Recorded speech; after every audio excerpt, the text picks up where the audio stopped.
नमस्कार, बहुत बहुत स्वागत है आप सभी का मेरे इस YouTube के चैनल पे। मैं मेनका मैडम आप सभी का बहुत बहुत स्वागत करती हूँ और मैं लेकर आई हूँ YouTube के माध्यम से मनोविज्ञान के टॉपिक वाइज वीडियो। मैं माफ़ी चाहती हूँ कि 3-4 दिन हमारे वीडियोस नहीं पढ़ पाए और उसका कारण हमारा स्वास्थ्य था, लेकिन अब मैं बिल्कुल ठीक हूँ और आप सबके सामने लेकर आई हूँ मनोविज्ञान की क्लास 2। और मुझे पूरी उम्मीद है कि पहली क्लास आप सभी ने देखी होगी और समझा भी होगा। और मैं आपसे वादा की थी कि मैं टॉपिक वाइज सारी वीडियोस आपके लिए लेकर आऊंगी और अपने वादे के मुताबिक फिर से मैं लेकर आई हूँ मनोविज्ञान की क्लास 2। और मुझे पूरी उम्मीद है कि आप हमारे चैनल को देख भी रहे हैं, सब्सक्राइब भी किए होंगे और लोगों को भी शेयर कर रहे होंगे। तो आप सभी रेडी हो जाइए आज क्लास 2 के लिए। पहले क्लासेस में हमने मनोविज्ञान की पृष्ठभूमि को पढ़ा था, मनोविज्ञान के उद्देश्य को पढ़ा था और उसके महत्व को पढ़ा था, उसकी आवश्यकता को पढ़ा था। और दूसरी क्लास में हम पढ़ेंगे मनोविज्ञान की शिक्षण विधियाँ। जी हाँ, मनोवैज्ञानिक अध्ययन के द्वारा हम चीज़ों को समझते हैं और मनोवैज्ञानिक अध्ययन के लिए कई विधियों का प्रयोग भी किया जाता है हमारे मनोविज्ञान में। और मनोविज्ञान की विधियों की बात करें तो हम इसके अंतर्गत 2 विधियां पढ़ते हैं, एक आत्मनिष्ठ और एक वस्तुनिष्ठ। और मैंने बोर्ड पर वो लिख भी दिया है, आप चाहे तो इसका स्क्रीनशॉट भी ले सकते हैं और इसको नोट भी कर सकते हैं पुश करके। तो मनोविज्ञान की अगर शिक्षण विधियों की बात करें तो मनोविज्ञान के अंतर्गत हम 2 विधियों को पढ़ते हैं, आत्मनिष्ठ और वस्तुनिष्ठ। आत्मनिष्ठ का मतलब होता है स्वयं के द्वारा किसी चीज का आकलन करना, देखना, समझना। और वस्तुनिष्ठ का मतलब होता है कि अदर सोर्सेस के द्वारा किसी समस्या की जड़ तक जाना। तो सबसे पहले हम पढ़ेंगे आत्मनिष्ठ विधि, जिसके अंतर्गत 2 विधियों का वर्णन किया जाता है। एक है आत्मनिरीक्षण विधि और एक है गाथा वर्णन। तो आत्मनिरीक्षण क्या है और गाथा वर्णन क्या है, दोनों को बहुत ही आसान शब्दों में मैं बताऊंगी और आप चाहें तो इसको नोट भी करते रहें। तो आत्म निरीक्षण का मतलब होता है अपने मस्तिष्क के द्वारा, अपने द्वारा स्वयं का निरीक्षण करना। मनोविज्ञान के अंतर्गत हम जो सबसे पहली विधि पढ़ते हैं वो है आत्मनिरीक्षण। और क्वेश्चंस भी आया था अभी जो टीईटी का एग्जाम हुआ था कि मनोविज्ञान की सबसे परंपरागत और सबसे प्राचीन विधि कौन सी है। तो मनोविज्ञान की सबसे प्राचीन और सबसे परंपरागत विधि है आत्मनिरीक्षण विधि। इसी को हम अंतरदर्शन विधि भी कहते हैं और ये हमारे मनोविज्ञान की सबसे प्राचीन विधि है।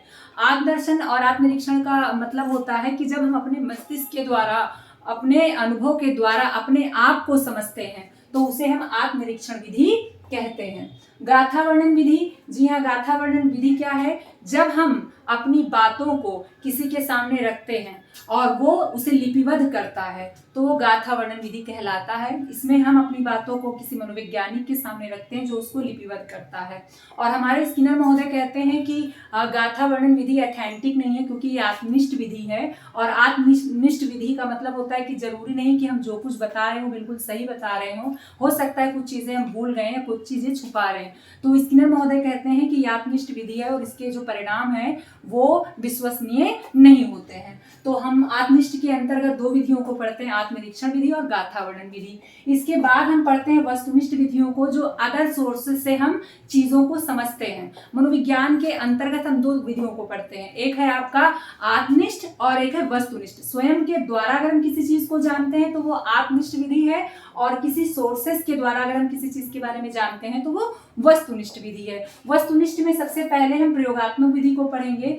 हमारा पूरा मनोविज्ञान इसी विधि पर आधारित है। जी हाँ, हम स्किनर को पढ़ते हैं, हम थार्नडाइक को पढ़ते हैं, हम पावलोव को पढ़ते हैं, वाटसन को पढ़ते हैं। इन सभी ने अपने अपने प्रयोग पशुओं पर किए और इन्होंने उस प्रयोग के द्वारा बताया कि किस तरह से एक बच्चा सीख सकता है। उन्होंने चीजों को जज किया अपने प्रयोग के द्वारा और हमको ये बताया कि बच्चा किस किस परिस्थिति में किस किस तरीके से सीखता है। तो प्रयोगात्मक विधि वो विधि है जिसमें हम प्रयोग करके किसी भी निष्कर्ष तक पहुंचते हैं। इसके बाद है हमारा निरीक्षण विधि। निरीक्षण का मतलब होता है नेत्रों के समक्ष जब हमारे सामने कोई चीज घटित होती है तो हम उस चीज को बहुत ही आसानी से समझ लेते हैं। तो निरीक्षण विधि का मतलब होता है स्वयं अपने आंखों के सामने किसी चीज को देखकर उसके निष्कर्ष पर पहुंचना। जीवन इतिहास विधि, इतिहास का मतलब है जो पहले से हमें प्राप्त हो। जीवन का मतलब होता है लाइफ, यानी हमारे जीवन में जो कुछ भी हुआ है उसका एक संक्षिप्त विवरण के द्वारा अगर हम किसी निष्कर्ष पर पहुंचते हैं तो उसे हम जीवन इतिहास विधि कहते हैं। किसी भी चीज के बारे में जो पहले से लिखा गया है उसे हम वर्तमान समय से रिलेट करके उसके बारे में अध्ययन कर सकते हैं। उपचारात्मक विधि, जी मनोविज्ञान हमारी 2 विधियों पर सबसे ज्यादा काम करती है, एक निदानात्मक और एक उपचारात्मक। निदानात्मक विधि किसे कहते हैं, जब हम किसी समस्या को समस्या को देखते हैं तो उसके पीछे एक कारण होता है, उस कारण को हम निदानात्मक विधि से समझते हैं। और उपचारात्मक विधि में क्या होता है, उस समस्या को कैसे दूर किया जाए। जैसे अगर एक बच्चा देर में आ रहा है तो सबसे पहले हम उसका निदान करेंगे, पहले उसके कारण को जानेंगे, उसके बाद हम उस समस्या को दूर करेंगे जिस कारण वो देर में आ रहा है। तो उपचारात्मक विधि यानी समस्या का समाधान करने के लिए जो तरीके हम अपनाते हैं वो उपचारात्मक विधि के अंतर्गत आता है। विकासात्मक विधि, इसे हम जेनेटिक विधि भी कहते हैं। इसके अंतर्गत हम बच्चे के गर्भावस्था से लेके पौढ़ावस्था तक सारे क्रमिक विकास की बात करते हैं, विकास का अध्ययन करते हैं। मनोविज्ञान के अंतर्गत हम शैशवावस्था से लेके और पौढ़ावस्था तक बालक के सारे विकास क्रम का अध्ययन करते हैं कि किस प्रकार से उसका डेवलपमेंट होता है, किस प्रकार से वो सीखता रहता है। इसके अंतर्गत हम वो सारी चीजें सीखते हैं। अगला है मनोविश्लेषण विधि। मनोविश्लेषण के विधि के अंतर्गत हम अचेतन मन का अध्ययन करते हैं। जी, हमारे फ्रायड महोदय ने अचेतन मन का अध्ययन किया है, मनोविश्लेषण के पिता भी कहे जाते हैं फ्रायड महोदय। और मैंने इससे पहले वाले वीडियो में भी बताया मनोविश्लेषण वाद के प्रवर्तक कौन है, तो फ्रायड है। और इसके अंतर्गत हम अचेतन मन का अध्ययन करते हैं। तुलनात्मक विधि, जब दो चीजों में हमें कंपेयर करना होता है, तुलना करना होता है, दो परिस्थितियां भिन्न भिन्न तरीके से होती हैं, उन दोनों परिस्थितियों को मिलाकर तुलना करके हम किसी कंक्लूजन पे, किसी निष्कर्ष पर पहुंचते हैं, तो उसे तुलनात्मक विधि कहते हैं। नेक्स्ट है हमारा सांख्यिकीय विधि। सांख्यिकीय विधि का मतलब होता है जब हम किसी भी चीज को प्राप्त करने के लिए, किसी भी जानकारी को प्राप्त करने के लिए हम आंकड़े को एकत्र करते हैं, तो सांख्यिकीय विधि का प्रयोग वहां कर रहे होते हैं। अर्थात हमें किसी भी विषय के बारे में जानकारी के लिए डाटा चाहिए, आंकड़ा चाहिए, उन विधियों को हम सांख्यिकीय विधि के अंतर्गत लाते हैं जब हम किसी भी आंकड़े को पा के किसी भी कंक्लूजन या निष्कर्ष पर पहुंचते हैं। नेक्स्ट है हमारा परीक्षण विधि यानी परीक्षा विधि। जब हम किसी भी विषय के बारे में जानकारी लेना चाहते हैं और हम उसके बारे में जानकारी लेने के लिए किसी प्रकार की परीक्षा का आयोजन करते हैं, तो वो हमारा परीक्षण विधि होता है। जैसे एक बच्चा कितना तेज है, उसका रुचि किसमें है, उसका व्यक्तित्व कैसा है, उसका नॉलेज कितना ज्यादा है, इन सब को जानने के लिए हम एक छोटी सी परीक्षा ऑर्गेनाइज कर सकते हैं, जिससे बच्चे के रुचि के बारे में, उसके ज्ञान के बारे में हम आसानी से समझ सकें। नेक्स्ट है आपका साक्षात्कार विधि, यानी जब हम किसी चीज को प्रत्यक्ष रूप से देखते हैं और प्रत्यक्ष रूप से पूछते हैं तो वो बहुत ही ऑथेंटिक होती है, इसलिए हमारी अच्छी विधि मानी जाती है, जिसके अंतर्गत हम किसी भी बच्चे के IQ को जान सकते हैं, उसके व्यक्तित्व को जान सकते हैं, उसकी रुचि को जान सकते हैं। नेक्स्ट है हमारा प्रश्नावली विधि। प्रश्नावली विधि में हम प्रश्नों की एक सूची बनाते हैं, जिसके अंतर्गत हम उन सारे प्रश्नों को रखते हैं जो परिणाम हमें प्राप्त करने होते हैं, और वो उत्तरदाता के सामने हम ले जाते हैं, जिससे उत्तरदाता खुद भी भरता है। और अगर प्रश्नावली की प्रकारों की बात करें तो प्रश्नावली 4 प्रकार की होती है। प्रतिबंधित, जिसमें हम सारे प्रतिबंधित कर देते हैं कि उत्तर हाँ या नहीं में ही होना चाहिए। खुली प्रश्नावली, जिसमें हम बच्चे को छूट देते हैं कि आप अपने हिसाब से उत्तर को भर सकते हैं। इसके अलावा चित्र प्रश्नावली, जिसका प्रयोग हम अशिक्षित व्यक्तियों पर भी कर सकते हैं, चित्रों के माध्यम से किसी भी उत्तर को प्राप्त करना। और मिश्रित, जिसमें तीनों के गुण पाए जाते हैं।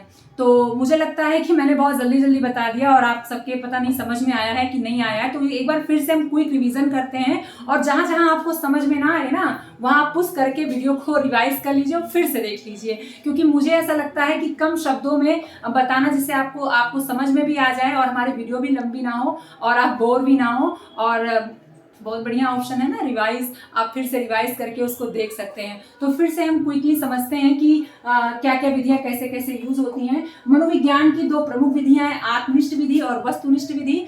आत्मनिष्ठ विधि जब हम स्वयं के द्वारा किसी चीज का अध्ययन करते हैं, वस्तुनिष्ठ जब हम अदर सोर्सेज के द्वारा किसी चीज का अध्ययन करते हैं। आत्मनिष्ठ में 2 प्रकार की विधियां हैं। एक है आपका आत्मनिरीक्षण, जिसमें हम स्वयं के मस्तिष्क के द्वारा किसी कंक्लूजन पर पहुंचते हैं, और हमारा जो गाथा वर्णन है, जब हम अपनी बातों को, अपने अनुभव को बताते हैं, साझा करते हैं, और उसके द्वारा जब मनोवैज्ञानिक हमें बताते हैं कि हमारे साथ ऐसा व्यवहार हो रहा है तो ये इसका कारण है। तो गाथा वर्णन में चीजें ऑथेंटिक नहीं होती, मैंने बताया भी, क्योंकि जरूरी नहीं जो हम बताते हैं वो सही बात बताते हैं। आत्मनिष्ठ मतलब हम स्वयं के द्वारा जब अध्ययन करते हैं, और वस्तुनिष्ठ जब हम सोर्सेस के द्वारा किसी चीज का अध्ययन करते हैं।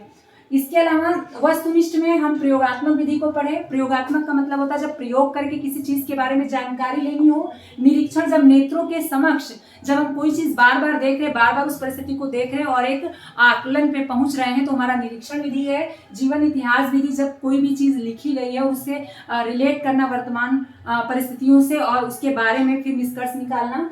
उपचारात्मक विधि, जब किसी भी समस्या को दूर करना हो, निदान को समझते हो, उसके कारण को जानकर फिर उसके बाद हम उसका उपचार करें, तो उपचारात्मक विधि है। जैसे बच्चा देर में आ रहा है तो क्यों आ रहा है, उस समस्या को दूर करना। विकासात्मक विधि यानी जेनेटिक विधि, इसके अंतर्गत हम बच्चे के गर्भावस्था से लेकर प्रौढ़ावस्था तक सारे विकास क्रम का वर्णन करते हैं, सारे विकास क्रम को पढ़ते हैं। तुलनात्मक विधि, जब दो परिस्थितियों में कंपेयर करके हम किसी निष्कर्ष पर पहुंचते हैं। सांख्यिकीय विधि, जब हमें किसी प्रकार का ऑथेंटिक डाटा चाहिए होता है तो सांख्यिकीय विधि का प्रयोग करते हैं। परीक्षण विधि मतलब परीक्षा करवाकर जब हम किसी व्यक्ति के बारे में जानते हैं तो परीक्षण विधि के अंतर्गत आता है। साक्षात्कार का मतलब होता है जब प्रत्यक्ष रूप से हम किसी बच्चे से मिलते हैं और उसकी समस्या को जानते हैं। प्रश्नावली, जब हम प्रश्नों की एक सूची बनाते हैं जिसके द्वारा हम अपने प्रश्नों को देते हैं, जिसमें उत्तरदाता अपने उत्तर को भरता है और हम ये जान पाते हैं कि उसको समस्या कहाँ है। तो मनोविज्ञान के अंतर्गत हम ये सारी विधियों को पढ़ते हैं और कहीं ना कहीं ये रिलेट करता है हमारे जीवन से भी। अगर हम इन सारी विधियों का प्रयोग करते हैं मनोविज्ञान में, तो मनोविज्ञान में जितनी बच्चों की समस्याएं हैं वो सारी समस्याएं दूर हो सकती है। मनोविज्ञान एक वैज्ञानिक विषय है जिसमें हम सारे विधियों का प्रयोग कर सकते हैं और मुझे लगता है कि आज की वीडियो आप लोगों ने बहुत अच्छे से समझी होगी। और अगर कुछ समझ में ना आया हो तो प्लीज़ कमेंट में उस चीज़ को लिखें ताकि मैं उसको नेक्स्ट वीडियो में सुधार सकूं, क्योंकि एक अध्यापक छात्रों से भी सीखता है। अगर मेरी वीडियो फास्ट होगी तो वो भी आप सजेस्ट करें, आप मुझे सुझाव बिल्कुल दें, आपके सुझाव के नेक्स्ट वीडियो में शामिल भी किया जाएगा। और मुझे पूरी उम्मीद है आपको हमारी वीडियो समझ में आई होगी और फिर से आप हमारी क्लास को देखेंगे और लोगों को शेयर भी करेंगे। और अगर हमारी वीडियो को पसंद किया है आप सबने तो उसको सब्सक्राइब करें। और आप लोगों के लिए गुड न्यूज़ ये है कि मैं बहुत ही जल्दी कंप्यूटर की वीडियो भी लेकर आऊँगी जो सुपर टेट के लिए बहुत ज़रूरी है, अदर भी कंपटीशन के लिए बहुत ज़रूरी है और बहुत ही जल्दी उसको लेकर आऊँगी और समय समय पर आपको वीडियो प्रोवाइड कराती रहूँगी। आप सभी को आज की क्लास को देखने के लिए बहुत बहुत धन्यवाद।